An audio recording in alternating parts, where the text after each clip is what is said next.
Hello दोस्तों, मैं प्रशांत मौर्य आप सभी का अपने चैनल लेट्स विन इट में स्वागत करता हूं।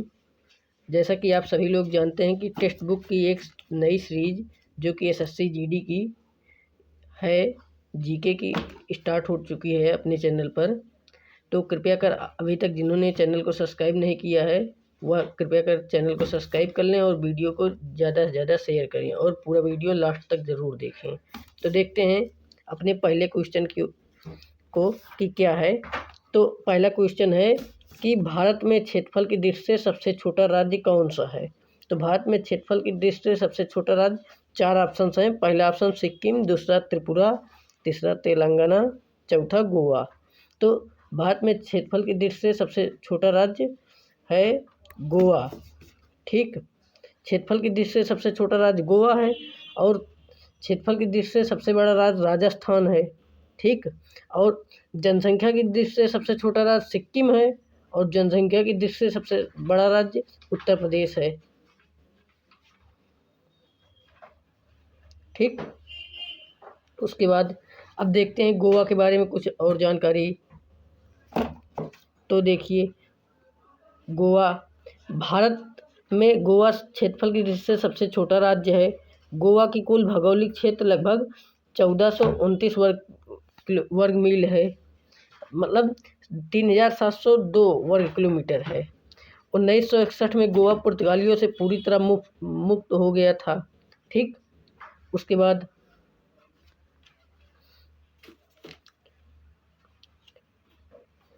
सबसे मोस्ट इम्पॉर्टेंट ऑपरेशन विजय गोवा को पुर्तगालियों से मुक्त कराने हेतु भारत का सशस्त्र बलों की कार्रवाई की थी। ऑपरेशन विजय गोवा से संबंधित है, ये सबसे इम्पोर्टेंट है। ठीक, उसके बाद गोवा 1962 में भारतीय संघ का हिस्सा बना और 1987 में इसे राज्य का दर्जा दिया गया।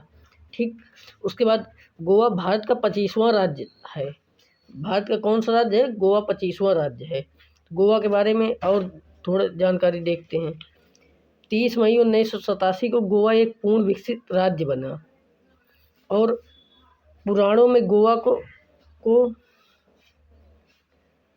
देखिए, पुराणों में गोवा को गोमाता गोपुरी के नाम से भी जाना जाता है। गोमाता गोपुरी के नाम से जाना जाता है। सभी गांवों में डाकघर स्थापित करने वाला गोवा पहला राज्य है। ठीक, उसके बाद और थोड़ी जानकारी गोवा के बारे में। गोवा भारत का एकमात्र राज्य है जिसके पास सामान्य नागरिकता संहिता है। राष्ट्रीय समुद्र विज्ञान संस्थान गोवा में पणजी में स्थित है। गोवा का उच्च न्यायालय मुंबई में स्थित है। अब गोवा के बारे में इतनी जानकारी हो गई। अब देखते हैं, चलते हैं अगले नेक्स्ट क्वेश्चन पर। तो अगला नेक्स्ट क्वेश्चन हमारा क्या है?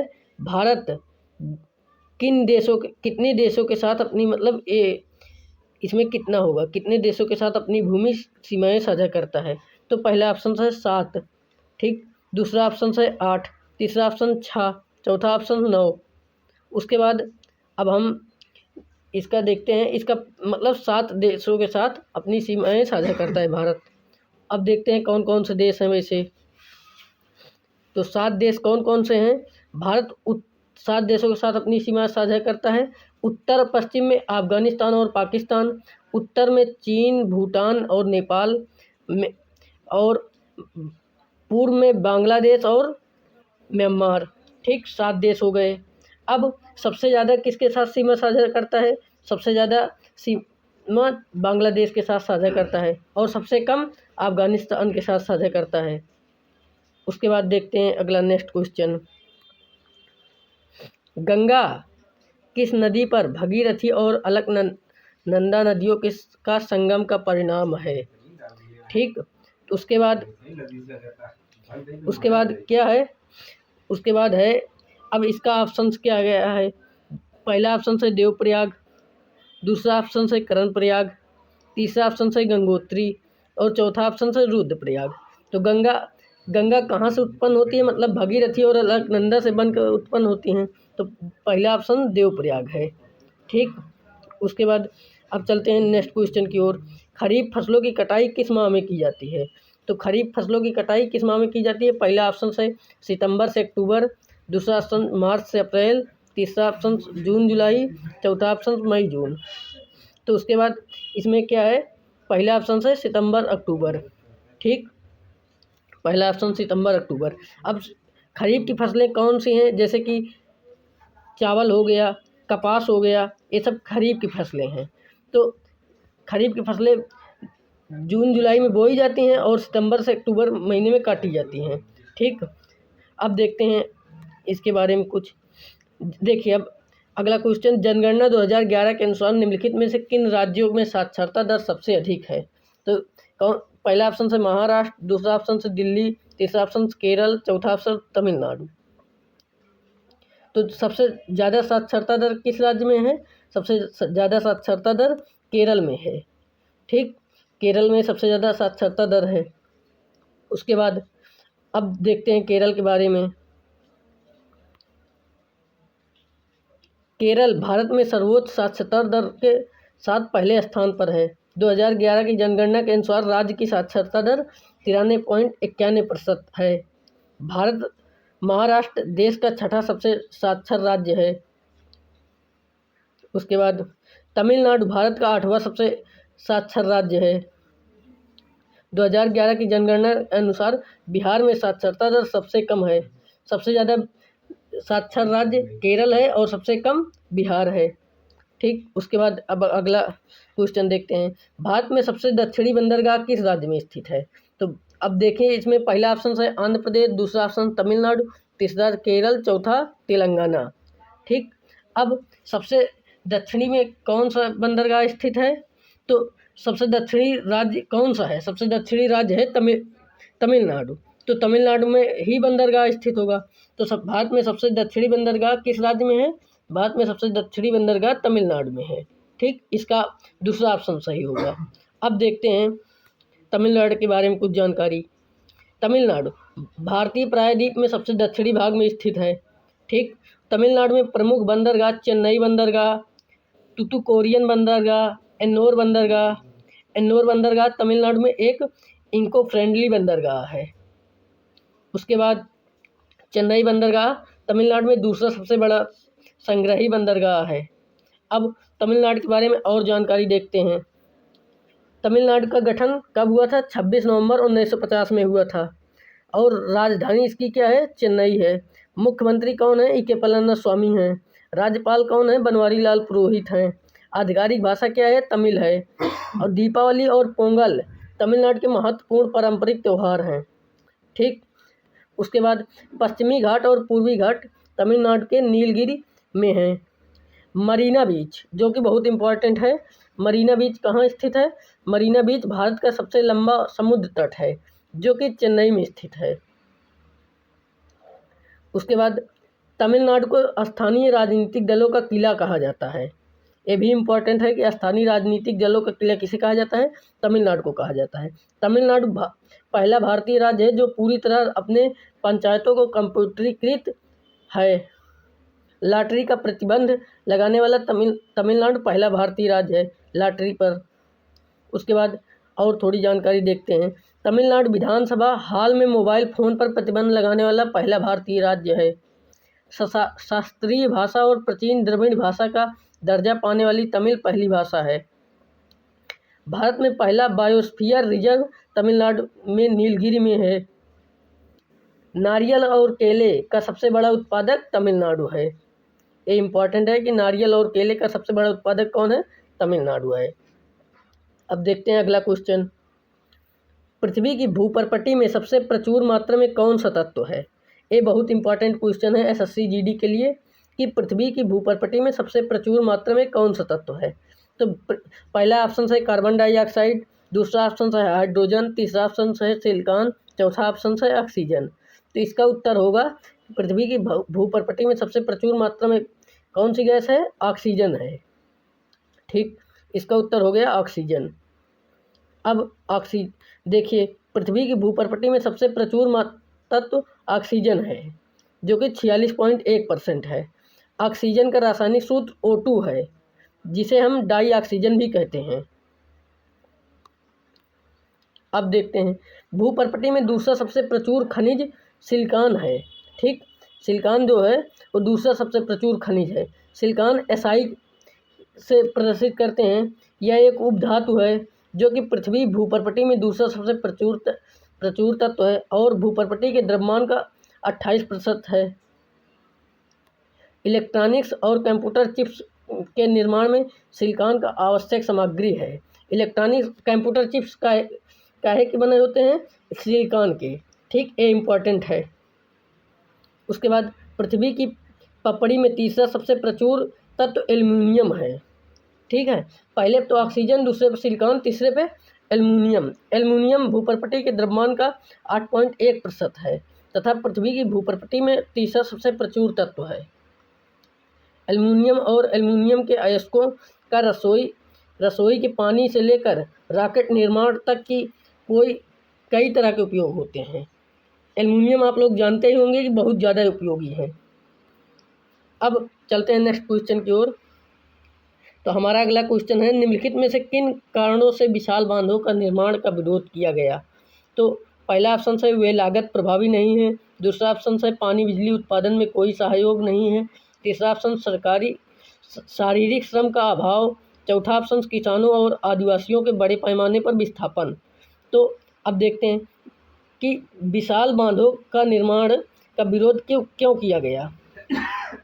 तो ये है कि किसानों और आदिवासियों के बड़े पैमाने पर विस्थापन के लिए इसका विरोध किया गया। इसका उत्तर है चौथा ऑप्शन, किसानों और आदिवासियों के बड़े पैमाने पर विस्थापन। तो देखते हैं अगला क्वेश्चन, नर्मदा नदी पर कौन सा बांध बनाया गया?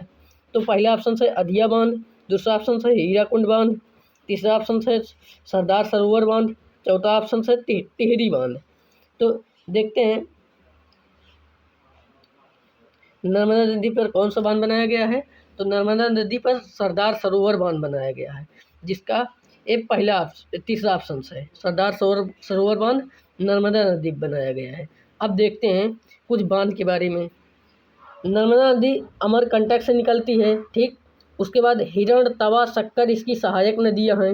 नर्मदा नदी कौन सहायक नदी है? हिरण, तवा, शक्कर इसकी सहायक नदियां हैं। यह एक डेल्टा के बिना सबसे बड़ी नदी है। इसमें कोई डेल्टा नहीं है और मतलब बिना डेल्टा वाली सबसे बड़ी नदी नर्मदा नदी है। इसमें 4 प्रमुख राज्य शामिल हैं, महाराष्ट्र, मध्य प्रदेश, गुजरात और राजस्थान। यह बांध भारत का तीसरा सबसे ऊंचा बांध है। सरदार सरोवर बांध जो है भारत का तीसरा सबसे ऊंचा बांध है, जिसकी ऊंचाई 163 मीटर है। अब देखते हैं नर्मदा और ताप्ती नदियाँ पश्चिम की ओर बहती हैं। नर्मदा और ताप्ती नदियाँ जो हैं पश्चिम की ओर बहती हैं। हीराकुंड बांध महानदी पर है। ठीक, यह भारत का हीराकुंड बांध जो है भारत का सबसे लंबा बांध है। और अंधिया बांध जो है वो लूनी नदी पर है। टिहरी बांध जो है भगीरथी नदी पर है। ठीक, जोजिला दर्रा किस पर्वत श्रृंखला में स्थित है? तो जोजिला दर्रा किस पर्वत श्रृंखला में स्थित है? पहला ऑप्शन है जास्कर रेंज, दूसरा ऑप्शन है लद्दाख रेंज, तीसरा ऑप्शन है पूर्वी कोरम रेंज, चौथा ऑप्शन है धौलाधार रेंज। तो इसका उत्तर होगा जास्कर रेंज। जास्कर रेंज, जोजिला दर्रा जास्कर रेंज पर्वत श्रृंखला में स्थित है। तो देखते हैं इसके बारे में। जोजिला दर्रा या भारतीय केंद्र शासित प्रदेश लद्दाख की जास्कर रेंज में है। जोजिला दर्रा जो है लद्दाख में है, वो जास्कर रेंज में है। श्रीनगर से ले जाने वाली सड़क मार्ग इसी दर्रे से होकर जाती है। ठीक, इसे सिंधु नदी के द्वारा बनाया गया है। सिंधु नदी के द्वारा बनाया गया है।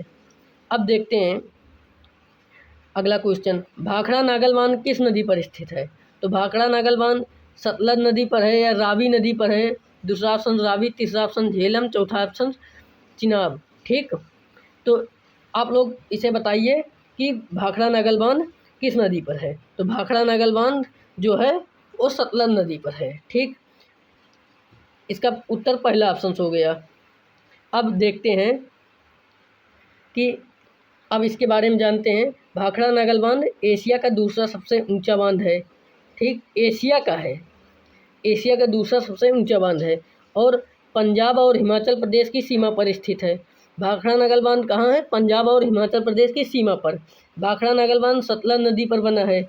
उसके बाद यह भारत का सबसे ऊंचा बांध है।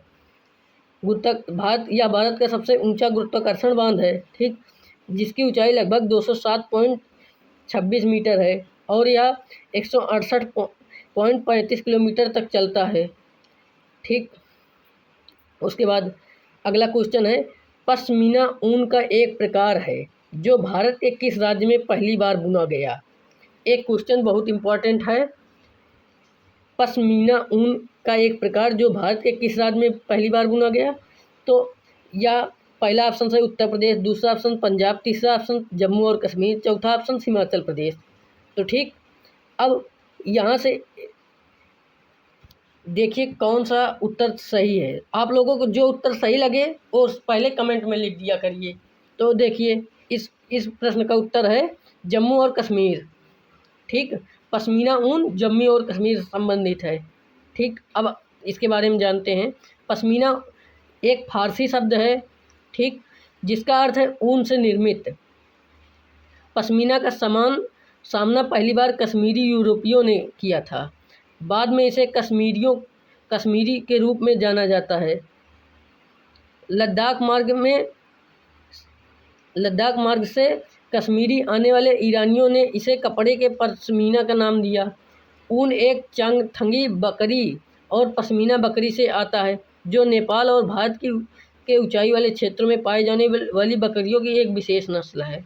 लद्दाख के चांगथांग क्षेत्र में चंपगा जनजाति पश्मीना ऊन के पारंपरिक उत्पादक है, ठीक। निम्नलिखित विकल्पों में से भारत में हिमालय की सबसे ऊंची पर्वत चोटी कौन सी है, ठीक। तो पहला ऑप्शन है नंदा देवी, दूसरा ऑप्शन है नमचा बरवा, तीसरा ऑप्शन है एवरेस्ट पर्वत, चौथा ऑप्शन है कंचनजंगा, ठीक। तो अब देखते हैं इसका उत्तर क्या होगा। इसका उत्तर होगा कंचनजंगा, ठीक। तो कंचनजंगा इसका उत्तर हो गया। और अब इसके बारे में जानते हैं। यह कंचनजंगा जो है 8,586 मीटर की ऊंचाई के साथ दुनिया का तीसरा सबसे ऊंचा पर्वत है। अब कुछ लोग कह रहे होंगे कि माउंट एवरेस्ट है सबसे ऊंचा। तो माउंट एवरेस्ट दुनिया की सबसे ऊंची पर्वत चोटी है, भारत की नहीं है। माउंट एवरेस्ट जो है दुनिया की है, लेकिन वो भारत में नहीं है, वो नेपाल में स्थित है। हिमालय पर्वत तो भारत में स्थित है, लेकिन उसकी जो एक चोटी है माउंट एवरेस्ट वह नेपाल में स्थित है, तो भारत में नहीं है। इसलिए भारत का सबसे ऊंची चोटी कंचनजंगा, ठीक। यह नेपाल और सिक्किम की सीमा पर स्थित है। जो कंचनजंगा है यह नेपाल और सिक्किम की सीमा पर स्थित है। यह ग्रेट हिमालयन माउंट रेंज का एक हिस्सा है। उसके बाद यह भारत में हिमालय की सबसे ऊंची पर्वत चोटी है, ठीक। ये इम्पॉर्टेंट है कि भारत में हिमालय की सबसे ऊंची पर्वत चोटी कंचनजंगा है। नामचा बरवा क्या है। नामचा बरवा यह एक यारलुंग तंजपोरो नदी के महान घाटी के पूर्व किनारे पर स्थित है। यह तिब्बत क्षेत्र में स्थित एक पर्वत है जिसकी ऊंचाई 7,782 मीटर है। माउंट एवरेस्ट यह तिब्बत और नेपाल की सीमा पर स्थित है, ठीक। माउंट एवरेस्ट कहाँ है, तिब्बत और नेपाल की सीमा पर स्थित है। यह 8,848 मीटर की ऊंचाई के साथ दुनिया का सबसे ऊंचा पर्वत चोटी है, ठीक। दुनिया की सबसे ऊंची पर्वत चोटी माउंट एवरेस्ट है। यह हिमालय पर्वत श्रृंखला की एक चोटी है, जो है हिमालय पर्वत श्रृंखला की एक चोटी है। नंदा देवी कंचनजंगा के बाद यह भारत का दूसरा सबसे ऊंचा पर्वत है, 7,816 मीटर है।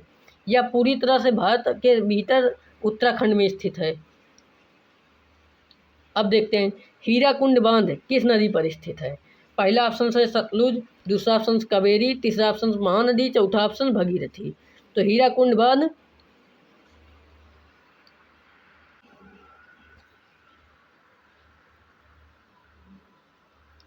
तो देखिए हीराकुंड बांध जो है वो महानदी पर स्थित है। इसका ऑप्शन तीसरा ऑप्शन सही है, महानदी, ठीक।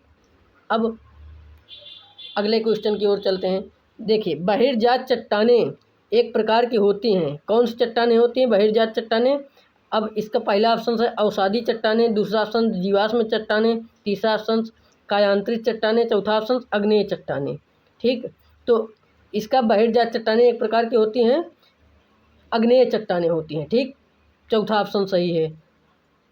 अब इसके बारे में जानते हैं। चट्टानें पृथ्वी की भूपर्पटी का एक ठोस हिस्सा है। जो चट्टानें को दो या दो से अधिक खनिजों में बनी होती हैं। चट्टानों को तीन प्रकार से वर्गीकृत किया जाता है। पहला आग्नेय चट्टानें, दूसरा अवसादी चट्टानें, तीसरा कायांतरित चट्टानें। अब अवसादी चट्टानें क्या हैं? लंबे समय तक अवसादों के जमाव, अवसादन और शिला भवन द्वारा बनती हैं। कभी कभी चट्टानों की जमा सामग्री के पौधों एवं मृत जानवरों के अवशेष और जीवाश्म पाए जाते हैं। अवसादी चट्टानें वाले ऐसे जीवाश्म पृथ्वी पर जीवन का अध्ययन करने के लिए उपयोगी हैं। अवसादी चट्टानों को अवसादों की प्रकृति के आधार पर वर्गीकृत किया गया है। रासायनिक या तुरंत और व्यवस्थित रूप में निर्मित चट्टानें, उदाहरण जैसे चूना पत्थर, सेल। कायांतरित चट्टानें क्या हैं? कायांतरित चट्टानें गर्मी और दबाव और नए रूपांतरित चट्टानों का प्रभाव के कारण आग्नेय और अवसादी चट्टानों का परिवर्तित रूप है। ठीक, ये चट्टानें सबसे कठोर होती हैं, इनमें जीवाश्म नहीं होते। अब देखते हैं अगला क्वेश्चन। अगला क्वेश्चन क्या है? गंगा लगभग कितने किलोमीटर लंबी है? तो गंगा की लंबाई क्या है? 2525 किलोमीटर। तो लगभग कितने हैं? अब पहला ऑप्शन से 25,000, 5,000, दूसरा ऑप्शन से 25, 2,500, तीसरा ऑप्शन से 1,000, चौथा ऑप्शन 2,000। तो किसके करीब है? 2525 मतलब 2500 के करीब है, 2,500 किलोमीटर। और इसकी वास्तविक लंबाई 2,525 किलोमीटर है। ठीक, अब इसका ऑप्शन तो ये हो गया। अब गंगा कहाँ से उत्पन्न होती हैं? अब देखिए, देवप्रयाग में भगीरथी और अलकनंदा का एक संगम है, वहीं से गंगा को उत्पन्न होता है। ठीक, अब देखते हैं अगला क्वेश्चन। मुगा रेशम कीट का उत्पादक किस राज्य के लिए स्थानिक है? मुगा रेशम कीट का उत्पादक किस राज्य के लिए स्थानिक है? तो पहला ऑप्शन तमिलनाडु, दूसरा ऑप्शन राजस्थान, तीसरा ऑप्शन उत्तर प्रदेश, चौथा ऑप्शन असम। ठीक, तो मुगा रेशम कीट का उत्पादक किस राज्य के लिए है? इसका उत्तर है असम के लिए। इसके लिए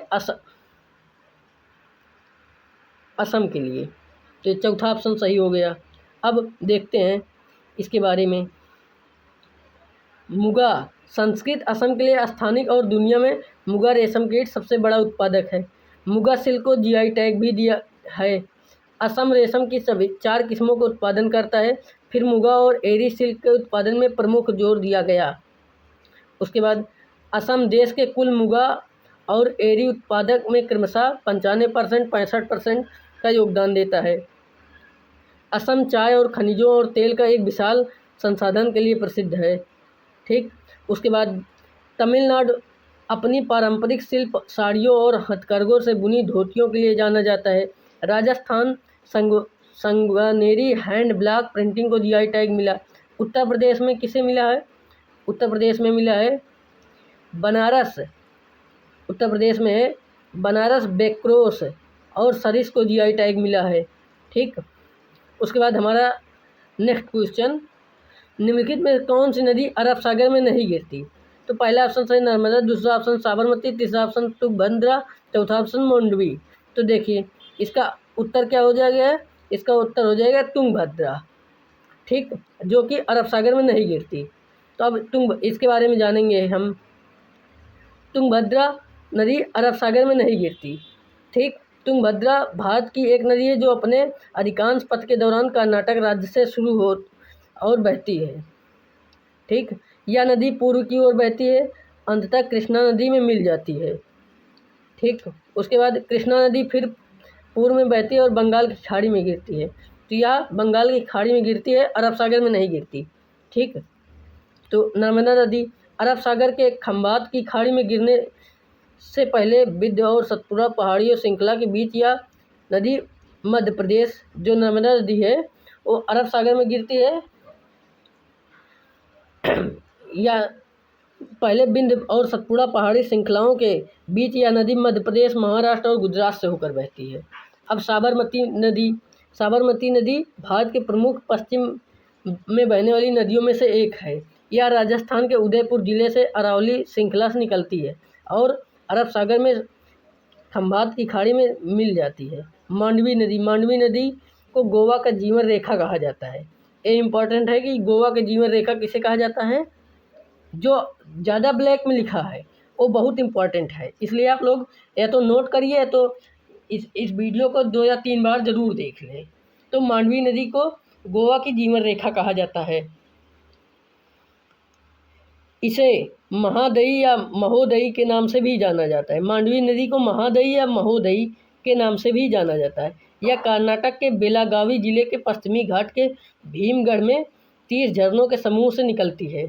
ठीक, उसके बाद अगला क्वेश्चन क्या है, गर्म मौसम के दौरान किस प्रकार की मिट्टी गहरी दरारें विकसित होती हैं।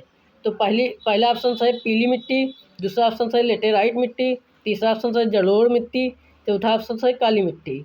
इसका उत्तर हो जाएगा ऑप्शन नंबर 4 काली मिट्टी। एक बार आपको फिर से क्वेश्चन दिखा दें कि क्वेश्चन क्या था, गर्म मौसम के दौरान किस प्रकार की मिट्टी में गहरी दरारें विकसित होती हैं। तो काली मिट्टी में गहरी दरारें विकसित होती हैं। तो देखिए काली मिट्टी को रेगुर मिट्टी के रूप से में भी जाना जाता है। ये मिट्टी ज्वालामुखी मूल की होती हैं। ये मिट्टी काले रंग की होती है और इन्हें काली मिट्टी के नाम से भी जाना जाता है। चूँकि वे कपास उगाने के लिए आदर्श हैं, इसलिए उन्हें रेगुर मिट्टी के इसके सामान्य नामकरण के अलावा काली कपास मिट्टी भी कहा जाता है। वे महाराष्ट्र, सौराष्ट्र, मलावा और दक्षिणी मध्य प्रदेश के पठारों को आच्छादित करती हैं और गोदावरी और कृष्णा घाटियों के साथ दक्षिण में पूर्व की ओर विस्तार करती हैं। उगने वाली फसल कपास, ज्वार, गेहूं, गन्ना, अलसी, ग्राम, फल और सब्जियां। अब देखते हैं अगला क्वेश्चन, निम्नलिखित में से कौन सी नदी कृष्णा की सहायक नदी है। तो पहला ऑप्शन है बियाना, दूसरा ऑप्शन है बेतवा, तीसरा ऑप्शन भीमा, चौथा ऑप्शन है कोयना। तो देखिए क्वेश्चन है निम्नलिखित में कौन सी नदी कृष्णा की सहायक नदी नहीं है। तो जो बियाना है वो कृष्णा की सहायक नदी नहीं है, या यमुना की सहायक नदी है। किसकी? यमुना की सहायक नदी, यमुना की सहायक नदी है। ठीक, और बेतवा, भीमा और कोयना ये सब कृष्णा की सहायक नदी हैं। अब देखते हैं बेतवा नदी उत्तर भारत में है, या यमुना की एक सहायक नदी है, या मध्य प्रदेश के होशंगाबाद के उत्तर में स्थित पर्वत घाटी में उगता है, या उत्तर पूर्व में मध्य प्रदेश और ओरछा से उत्तर प्रदेश में बहती है। बेतवा और यमुना नदियों का संगम उत्तर प्रदेश में हमीरपुर जिला है। राजघाट और बांध और मटीला बांध, परीक्षा बांध और दुआरा बांध बेतवा नदी पर बने बांध हैं। ठीक, राजघाट बांध, मटीला बांध, परीक्षा बांध और दुआरा बांध बेतवा नदी पर ये सब बांध हैं। ठीक, तो आप लोग वीडियो को पूरा देखने के लिए बहुत बहुत धन्यवाद आप लोगों को। और जिन्होंने अभी तक चैनल को सब्सक्राइब नहीं किया है वह कृपया कर चैनल को सब्सक्राइब कर लें, और प्लेलिस्ट में और भी वीडियो पड़े हैं, कृपया कर जाके देख लें, क्योंकि ये प्रैक्टिस सेट नंबर 8 है, तो 7 वीडियो ऑलरेडी पढ़ चुके हैं। ये टेक्स्ट बुक की एक सीरीज़ है जिसमें टेक्स्ट बुक के सारे क्वेश्चन कराए जा रहे हैं। तो आप लोगों के लिए बहुत बहुत धन्यवाद। आपका दिन शुभ हो।